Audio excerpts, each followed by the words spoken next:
Greetings, ladies and gentlemen, and welcome to this latest edition of Tales from Outer Space. Hope you enjoy. Cleaners, written by Yoshi Man. Sunlight. It was an alien feeding to Borno, who'd spent so much time outside the O'Reilly crater complex under the dark amalgamations of radioactive debris and viral spores that had enveloped Typhon's skies for the past century. He felt an environmental frame spin up its temperature control systems, feeling the freezing coolant pass through his undersuit as the raw sunlight, unfiltered by the ozone layer long since dissipated to nuclear fire, began to sear his frame. Yet the temperature to him felt almost like bliss. It must have been 70 degrees Celsius outside his frame, a refreshing temperature in comparison to the boiling and freezing extremes that regularly subsumed the crater. Yet, he couldn't waste time bathing in the sun. He still had so much to do before he was meant to leave. As he hurried down the path as best he could, in his clunky frame, he noticed a group of humans around the hillside drone port, preparing to unload one of the larger armored cargo drones that had just arrived from orbit. He saw one of the humans, rigged in a larger frame, more akin to an exoskeleton, grab a power washer. They then proceeded to wipe down the drone, ridding it of any residual radioactive fallout the drone may have caught during its re-entry. They were well equipped in similar environmental gear that Bruno wore, yet adorned with the recognizable symbol of their organization, a dark green circle with a tree emanating in the center. Gaia's Directive. That's what the name he'd been plastered around their facilities and gear. He had no clue what it actually meant, yet they never seemed to acknowledge the name, using it only on official documents and reports. Instead, they referred to themselves by another name. Cleaners. "Excuse me, I'm looking for Rosa Fornetta.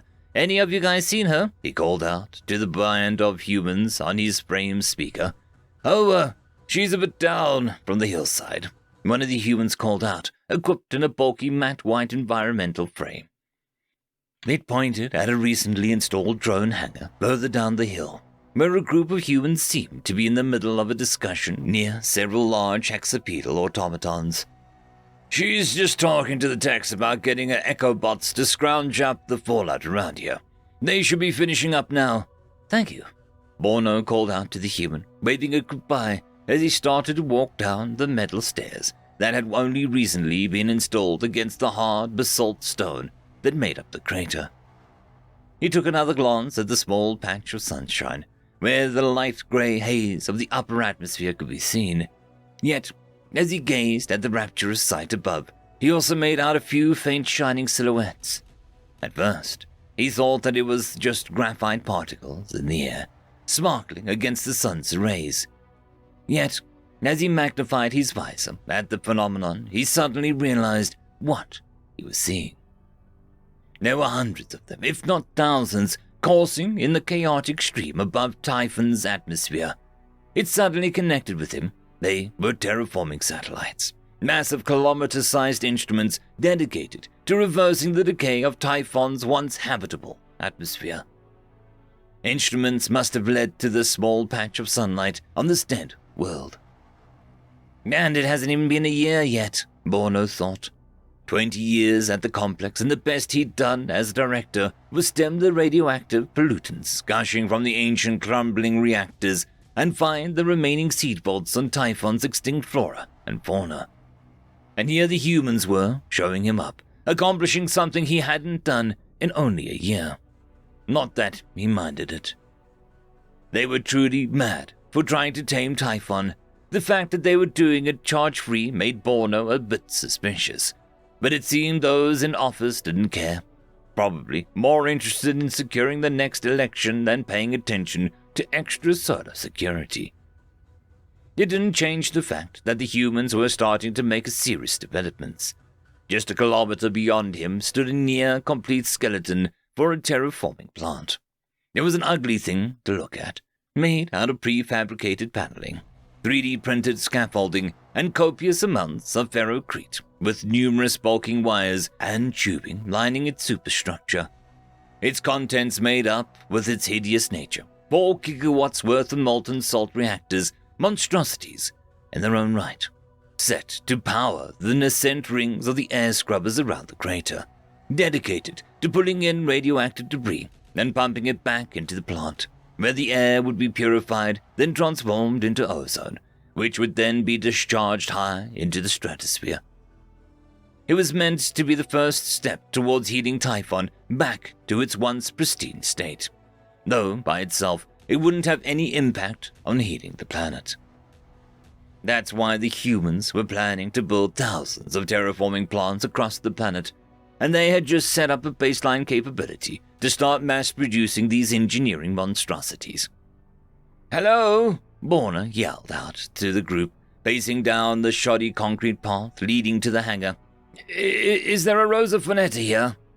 "That would be me," one of the bulky figures responded, being noticeably smaller than both him and the surrounding humans.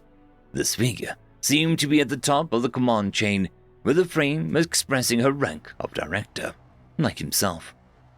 Borno finished walking down the hillside paving and made his way towards the humans. "Apologies for the interruption, but my frame's radio system broke down when I was coming back from the seed vault in Kilnu. I just need to have a quick word with you." "No, it's fine. I was just finishing here anyway," the lead human responded, calmly signaling the other humans away. "All right, well, Rosa, can I call you that? Feel free. No need for formalities here." Her voice suddenly became crisp as he heard his frame notify him of an audio connection between the two frames. "Well, first of all, here's the data drive in question," Borno began, handing over the old drive strapped onto his side. "You were able to scrounge it up alongside the last batch of samples from the vault. It has all the old climatology models and data from Typhon's healthier days. There's around 100 or so report outlining the planetary carbon cycle, point of key ecological focus, atmospheric weather phenomena, and more. Everything you guys might need in trying to tame Typhon." "Wait, Director Borno, if I remember," she pondered, taking the data drive and magnetically locking it to her frame's thigh.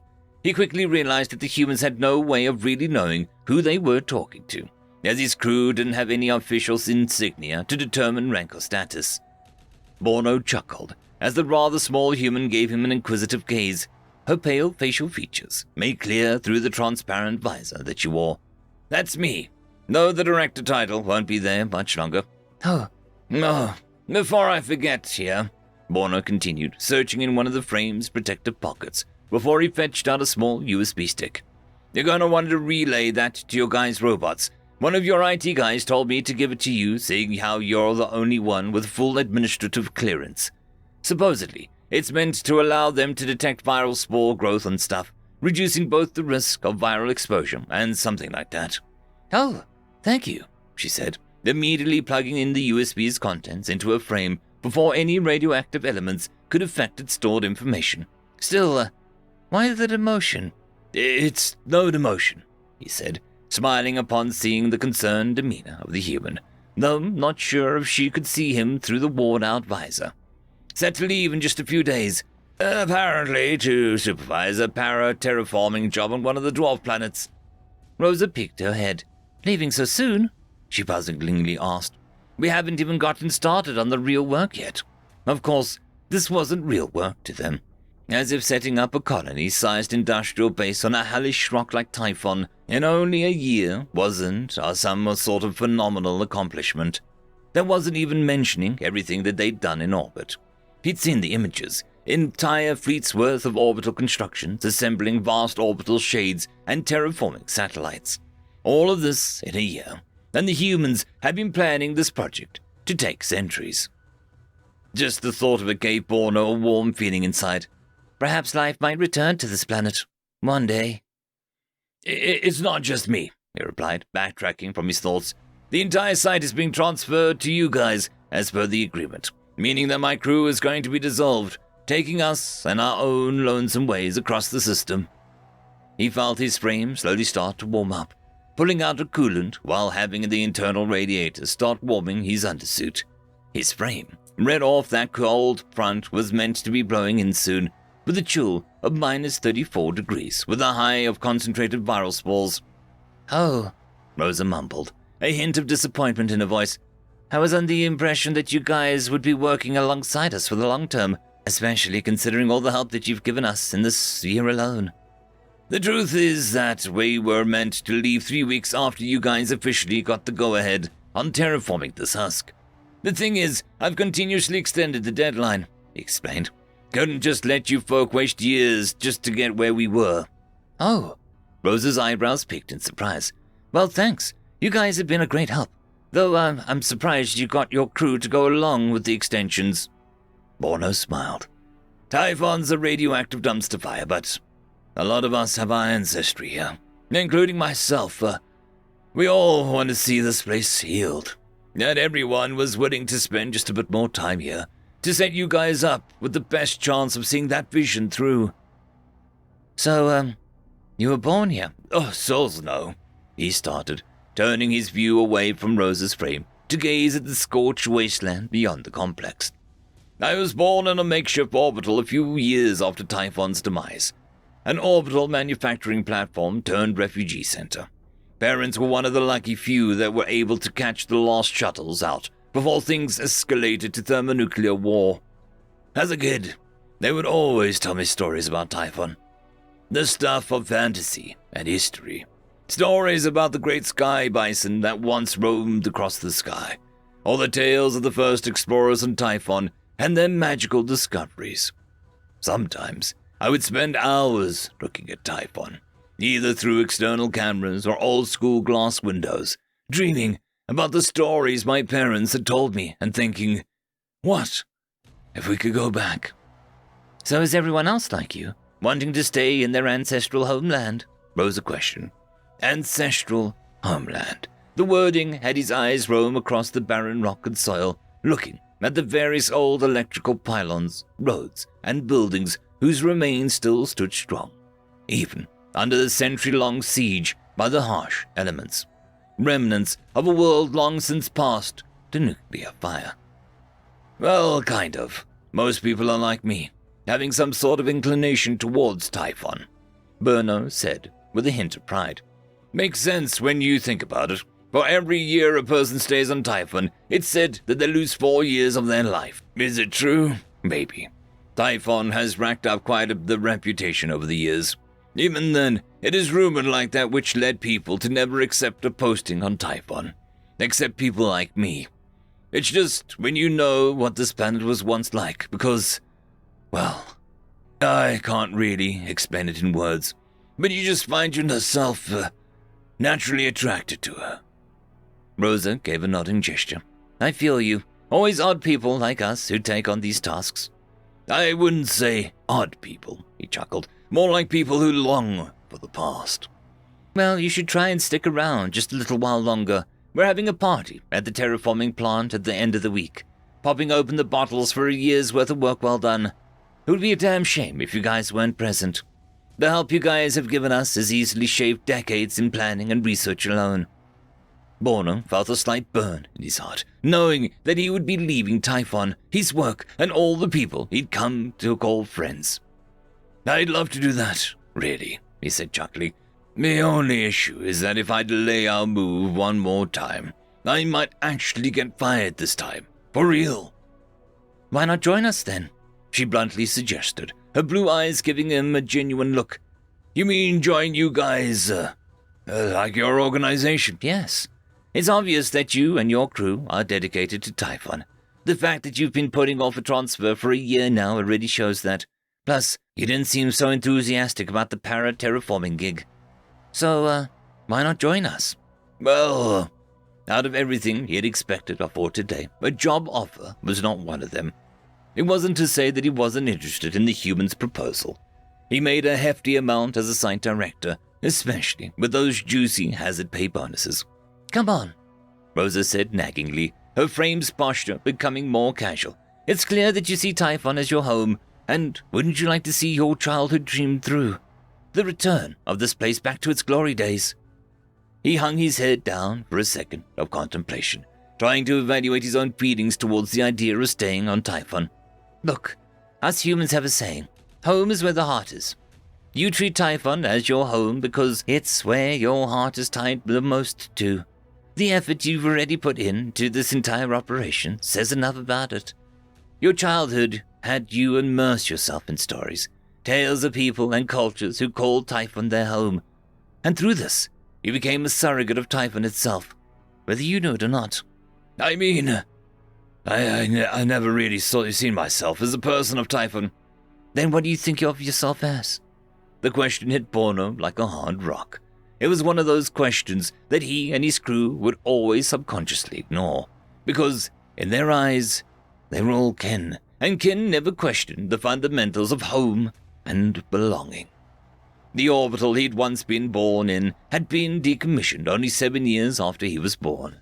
Otherwise, he had lived across the belt as a teenager, going from cozy little asteroid habitat to massive protoplanet-sized refinery stations. Yet, he never really thought of himself as one of them, never embraced the culture, the dialect, or even the language. In the end, he'd always drifted back to Typhon, one way or another, just like his parents. Rosa looked at him with a gaze of sympathy. You're not sure, are you? He wasn't sure if it was his visor or his body language that had made it seem so obvious to her. But the more he thought about it, the more he realized that he honestly had no clue what he really was. Let me ask you another question then. Do you really want to leave this planet? The answer was already evident to both of them, but it was clear that Rosa just wanted him to say it. No, I don't, he admitted. But, I have to leave if I want to survive any longer. It was once the cold realities of working in environments as hazardous as Typhon. Technology wasn't perfect. Sometimes it was material fatigue that got you killed. Other times it was tiny millimeter-sized scrapes and cuts that sent people to the grave. No matter how much time you put into maintaining your frame, being cautious on where you stepped, or limiting your exposure to the fallout, it was only a matter of time before the planet consumed you. No amount of iodine pills and antiviral medication would stop that. Every year, somebody would die, their bodies burned and their frames buried outside the complex, each entombed within the empty visor marking their graves. And he'd seen the same with humans. Graves slowly started to emerge outside the temporary hab complexes they had established on the other side of the crater. So what? The response felt like a mental kick in the knee. Well, that's a frank way to respond, he slowly muttered. Rosa seemed honestly surprised at how he was taken aback by the statement. What's the deal? We work in a toxic, radioactive hellscape. Death is a risk that we take with every step we take. Why are you all of a sudden scared of your own mortality? The threat of death should be no reason to stop the work that we're doing here. No, it's not that. I'm not afraid of death, he expressed with a growing strain in his throat. The fact that I've stuck it out here for 20 years should be evidence of that. I want to die having accomplished something, he finally croaked. Have my legacy be more than just a footnote. You know? He gazed out at the encroaching fog, breezing through the mountain and valleys, slowly advancing towards the outer ring of air scrubbers. 20 years of work here, and nothing has changed. The soil is still dead, the air is still poison, and the sky still lays black. There was an intermittent moment of silence between the two, as they both gazed at the fog from afar. I know progress is a fickle thing, Borna continued, but it's going to take decades before we see even the slightest sign of progress. And by that time my luck will have run out, leaving me to join my comrades in the soil below. Might as well try and get something to my legacy, to have a few geoengineering and terraforming projects imbued with my name on them, so that someday someone will look upon my work and know that I existed. When you put it like that, I can see where you're coming from, Rosa replied, a palpable sense of compassion in her voice. The task that you and I have taken upon ourselves is that of moving mountains. To measure our progress through superficial looks alone doesn't reflect the task at hand. Rather, look at the consistency of which we strive forwards in this colossal undertaking of ours. Still, I want to be remembered, have something to my name, someplace in history. You and I, we are history, written in the fabric through flesh and bone, Rosa pronounced in a stoic voice filled with a zealous determination that he hadn't expected from her. We shape this world for those who will come after us, to be a cradle for children that we will never see or hear. She gestured out to the wasteland beyond, as if she was some prophet presenting her followers paradise. There was a charismatic way in which she talked, like that of a politician, conviction radiating from her form that seemed to rival the sun in radiance. Still, the zenitry of which she spoke had Bono suppress a chuckle at the vision of it all. That's a bit grandiose, don't you think? Look above, all the way up, at the sky, Rosa said, evidently ignoring his comment as she pointed towards a small gap of light that still pierced through the choking black clouds. The storm abates, and the dust settles through the collective sweat, blood and tears. He heard his frame slowly rigging off warnings about rising background radiation and spore concentration in the air, telling him to seek shelter. Yet, he ignored it, savoring every second as he bathed in the sun's embrace. The sun, doesn't it look wonderful? He and his eyes focused on the cobalt shine of the sun's rays, admiring its brief appearance in the sky above. Yeah, it's definitely something I can get used to. But think of what it stands for, Rosa remarked, her visor turning an accent of chrome as she stared at the open patch of light. A flare in the dark, a sign of hope, that one day the light would breach across the veil of darkness that was shrouded this planet for too long. Through the combined labor of generations, this will be achieved. The words resonated with him, giving his heart a rhythmic beat he hadn't felt for some time. The idea of working towards something greater, the dream of a legacy that would span generations. It started to feel like her conviction alone was enough to move mountains.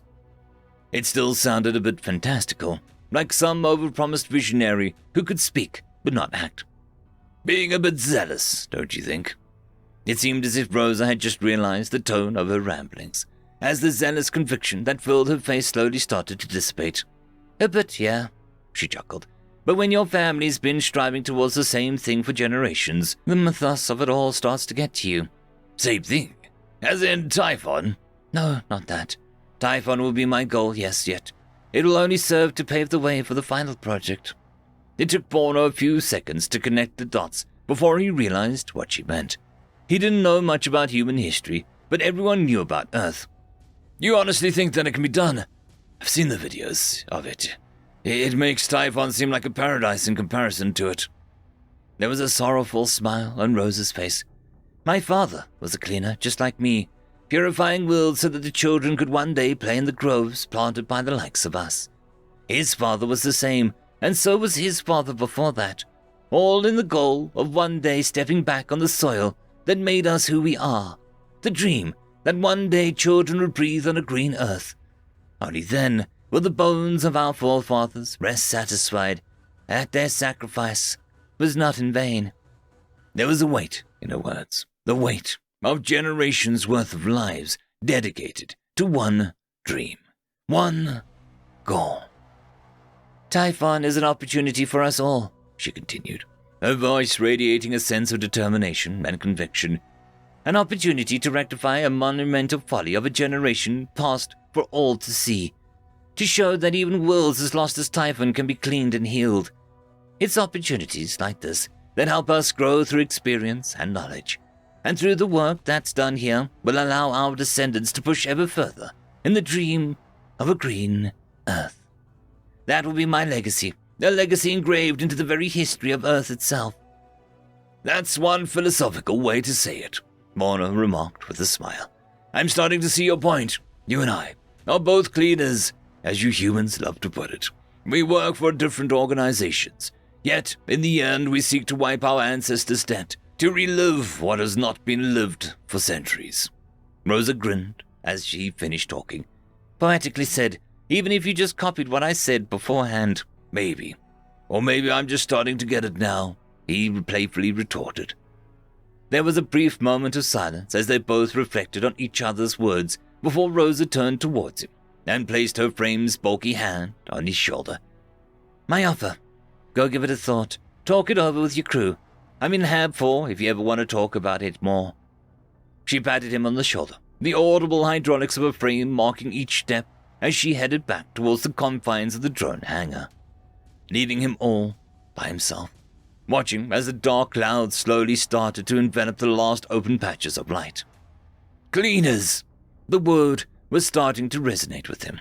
It was one thing to terraform or geoengineer a world, yet to clean it was a whole other task.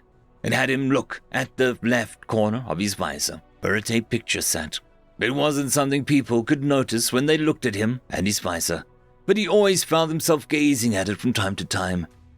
It was a worn-out picture of a beautiful crimson forest, that of an ancient grove filled with a breathtaking flora that seemed almost dreamlike in its design. In the foreground of the picture stood two people, both smiling as they stood in a surreal aura of the forest. The founders of the Areli crater complex. His mother and father, the first cleaners of Typhon. "One day," he quietly whispered. "One day."